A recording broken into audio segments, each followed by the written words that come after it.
Alright everybody, Jaiden Animations uploaded a new Pokemon video. I make Pokemon YouTube videos, so it is my contractual obligation to react to it. Let's get in.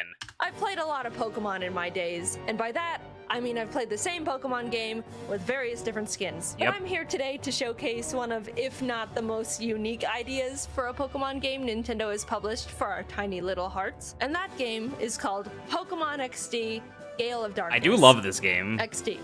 Raw XD. Yeah, oh, so true. It came out in 2005, so they get a pass. Why am I talking about it? I think it's an underground game not enough people know about. It does something different, kind of shakes up the formula. It's constantly overshadowed by its predecessor, Pokemon Coliseum.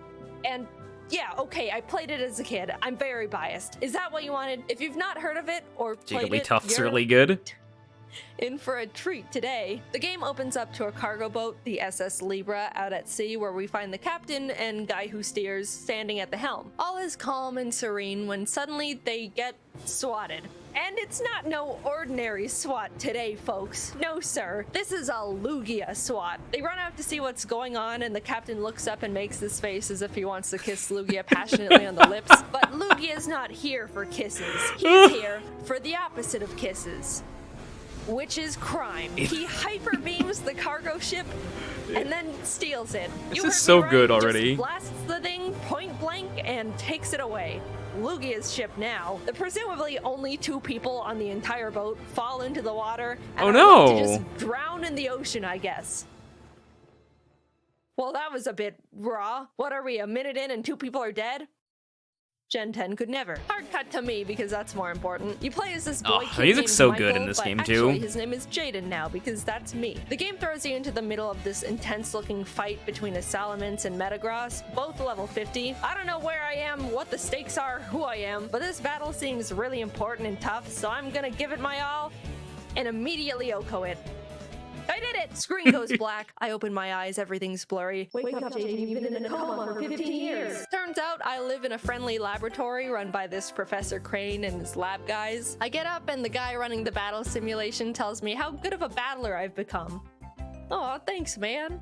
Then he immediately negs me by telling me it's about time I go out and get myself more Pokemon besides my one lame Eevee. Backhanded compliment at a child, but I'll take it, I think. I go into Crane's office where him and my mom are talking, and he says he heard from the battle coach that my battling skills have improved dramatically, and how proud he is of me. To which my own mom tells him to stop giving me compliments and praise because I'm gonna end up spoiled rotten. I don't know what kind of a response that is to a child receiving praise. Either I'm already a cocky little bastard, or I'm being currently emotionally neglected by everyone in this building. The pants are like Kyogre themed. I don't think it's healthy for my mental development. To make this mother look even worse, we realize her only other child, Jovi, is missing and no one is looking for her. Oh, my homies hate Jovi. The world is only filled with overpowered wild rabbit animals and crazy people. No, I'm sure it's fine you haven't started looking for her. Keep doing what you're doing. I get a lead saying she really likes hanging out with family friend mad scientist Dr. Kaminko, so I head over to his house and I'm about to knock on his creepy door when this tiny little blind man, Chobin, the doctor's assistant, walks up and is like, "Burglar!"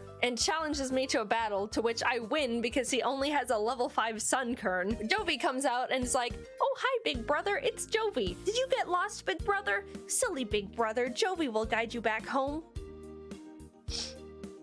Alright, I see why no one was looking for her now. We return home to the lab and they present me with a snag machine. A machine that allows the user to catch shadow Pokemon, which are Pokemon that have been so abused that they turn evil. Now, they're saying they haven't seen or heard of any shadow Pokemon that exist anymore because they've all been purified years ago. But who knows when they could start popping up again? Better be safe than sorry. Bam! Some guys from a secret organization called Cipher bust into the lab, beat everyone up, all the steal music in Professor XD is so Crane, good. show off their shadow Pokemon, and run off to their secret base to never be seen again. Well, I'll be. The lab is in shambles, not knowing what to do, but then decides they're gonna complete their purification chamber in his honor because shadow Pokemon are back and they want to do something about it. They send me off to this seaside town, Gadion Port, to retrieve a machine part they need, and Jovi pesters our mom to come with because Jovi doesn't think I can handle going out on my own, and Jovi needs to hold my hand and guide her big brother the whole way. Okay, not only does this little snot talk in the third person for no reason, maybe our mom didn't care enough to get us any education. Perhaps she was worried the teacher would give us a compliment, heaven forbid. But she's also the most annoying character I've ever witnessed in any media. I hate and I Jovi watched so an episode much. of My Hero Academia with a grape kid in it. We go to Gaddionport, and not 2 seconds pass until Jovi pisses off this random guy, Zook, who happens to be the buffest man in the world. He's about to punt her, and I'm about to do nothing about it, when this old man and his color-coded henchmen step in and obliterate his shadow Zangoose. Old man, I was about to be free of everything that is bad in my life, and you took that away from me. We get the part, head back, and Mom tells me about this spot in Agate Village called the Relic Stone where you can naturally purify Pokemon. I don't know why you're making your own purifying chamber then when there's a rock that already does that. I go to Agate, and this very enthusiastic man with a Pikachu shows me the stone, and I'm like, cool. To which he's like, by the way, my friend Vander might know where Cipher took Crane. Oh, okay. I go talk to Vander and he points to this random spot in the desert on my map and is like, oh, they're right here. I saw them. What were you doing out there? That's literally just sand. Wow, would you look at that? A headquarters. Huh. I start infiltrating the base, battling all the grunts that fall from the ceiling, snagging any shadow Pokemon I find, until I reach Pink Hatsune Miku, who's trying to get information Yeah, out she of really Crane is, about huh? purifying shadow Pokemon. I battle her and win, which means I get to unkidnap him, and while heading out, I find this data ROM on the ground. Huh. This seems very important and like it has a lot of secret information about Cipher on it. Convenient. Brain returns to the lab and everyone's happy, and then they send me to Pyrite Town to find Net, a guy that should be able to crack the ROM and access all the Minecraft, so information true. on it. So I head there and he's like, yeah, we can crack this, smile. While he's hacking it, I go out and play around in a random cave and run into Mirror B. Yes! This guy doesn't do much in this game, honestly, but I just want to make sure you know he exists and listen to his music.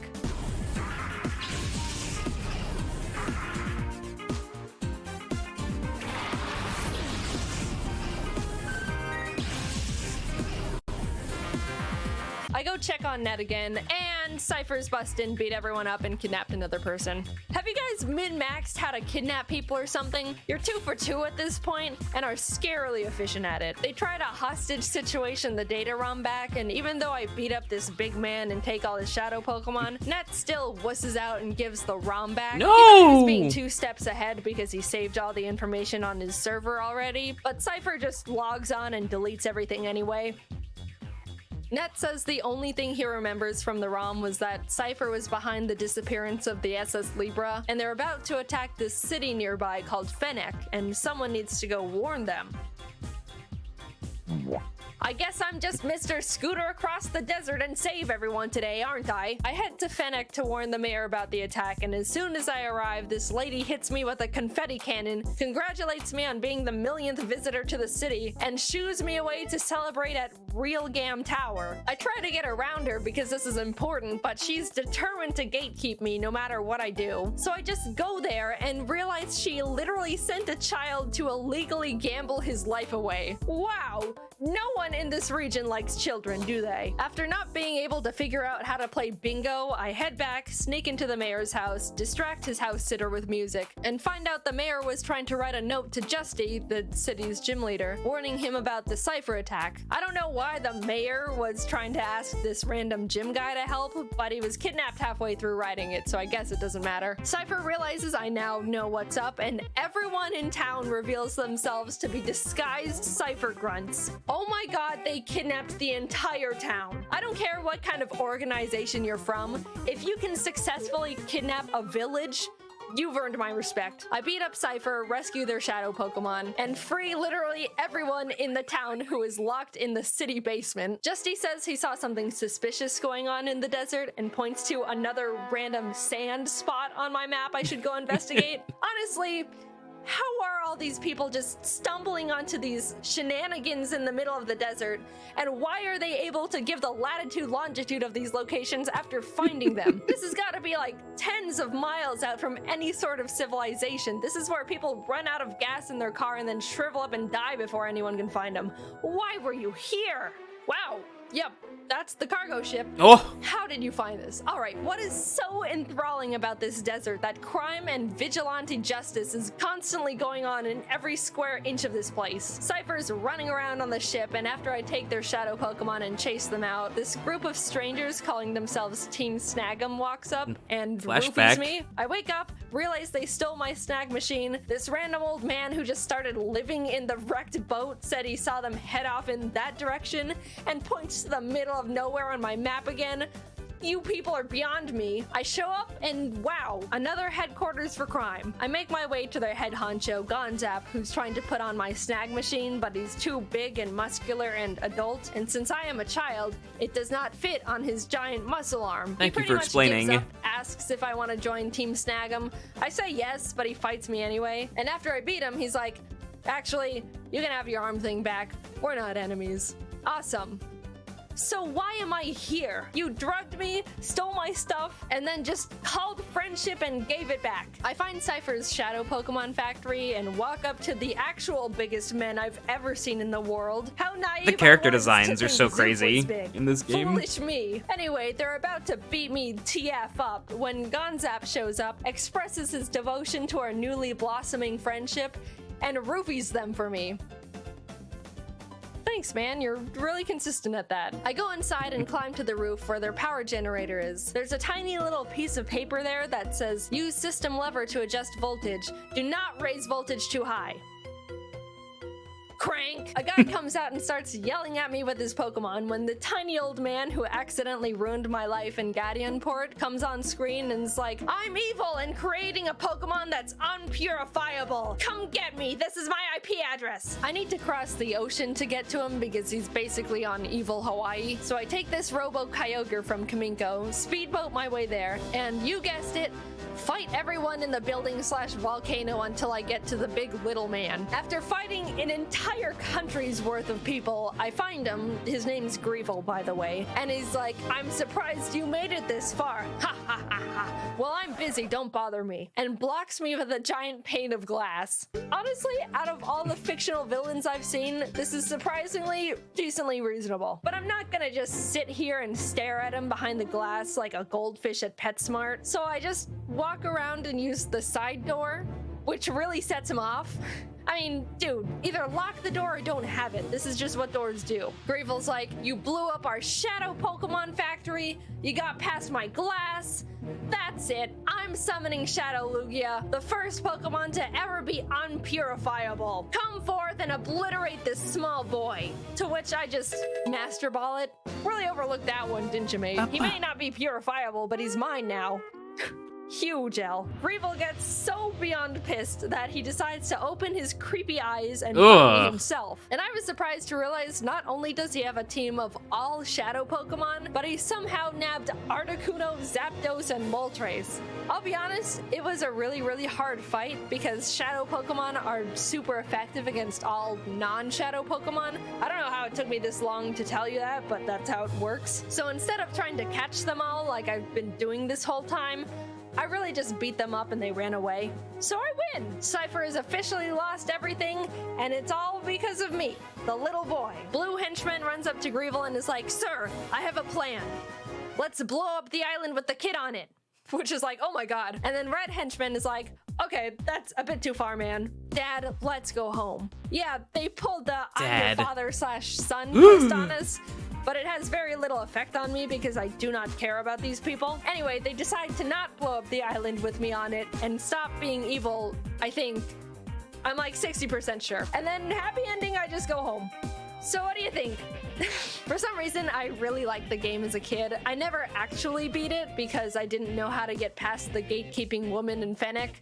Glad I figured it out this time. I also wanted to mention how lively the animations are in this game. Yeah. Sure, some of the Pokemon look god-awful. They gave Houndour human knees that bend forward, but they're all just so expressive and show so much care and personality. I've been saying this for years. It may be pretty sad the current games don't show this much passion, but I guess that's just what makes these games more cherishable. Anyway, the game was fun and weird. I liked it. See ya. Hey, it's been a while. Anyway, this game also is like all double battles, and I thought that was really interesting. I'd like that to happen again in a new game. Nothing else really to say. can't believe the queen's dead. Oh, that's a really good way to end it. I mean, it's a Jaiden animation video, right? It's great. I liked it. I like XD. Jaiden makes funny stuff. Subscribe to my channel. Bye.